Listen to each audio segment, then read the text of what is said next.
NDA ने उपराष्ट्रपति उम्मीदवार के तौर पर जहां जगदीप धनखड़ के नाम पर मुहर लगाई, वहीं विपक्ष ने मार्गरेट अल्वा के नाम पर मुहर लगाई है।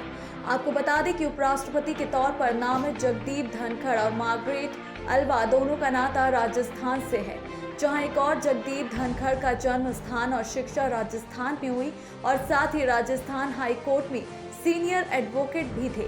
राजनीति की शुरुआत भी धनखड़ की राजस्थान से ही हुई। मार्गरेट अल्वा भी राजस्थान राज्य के राज्यपाल रह चुके। वहीं मार्गरेट अल्वा और धनखड़ के कार्यकाल को अगर देखा जाए तो मार्गरेट अल्वा का 48 साल और जगदीप धनखड़ का 33 साल रहा है। मार्गरेट अल्वा का जन्म 14 अप्रैल 1942 को मैंगलोर के पास्कल एम्ब्रोस नजारेत और एलिजाबेथ नजारेत के घर हुआ था। मार्गरेट अल्वा की शादी 24 मई 1964 को निरंजन अल्वा के संग हुई। मार्गरेट अल्वा ने 6 अगस्त 2009 से 14 मई 2012 तक उत्तराखंड की पहली महिला राज्यपाल के तौर पर कार्य किया था। मार्गरेट अल्वा भारतीय राष्ट्रीय कांग्रेस की वरिष्ठ सदस्य रही हैं। उन्हें मर्सी रवि अवार्ड से सम्मानित भी किया गया है। मार्गरेट अल्वा का नाम भारतीय राजनीति में कोई नया नहीं है। भारत की सियासत अल्वा का नाम काफी लंबे वक्त से जुड़ा हुआ है। मार्गरेट अल्वा 5 बार सांसद और 4 बार राज्य मंत्री रही। 4 राज्यों में वो राज्यपाल भी रही। 9 साल केंद्रीय मंत्री भी रही हैं। शरद पवार ने 17 जुलाई को विपक्षी दलों की बैठक के बाद मार्गरेट अल्वा को उपराष्ट्रपति का उम्मीदवार घोषित किया। मार्गरेट अल्वा राजीव गांधी, पीवी नरसिम्हा राव के कार्यकाल में कैबिनेट मंत्री रह चुकी हैं।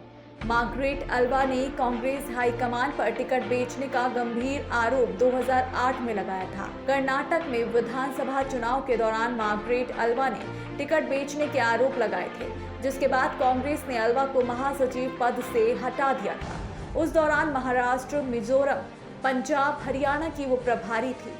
हालांकि कहा जाता है कि मार्गरेट अल्वा गांधी परिवार की करीबी थी, जिस वजह से उन्हें उत्तराखंड का राज्यपाल बनाकर भेजा गया।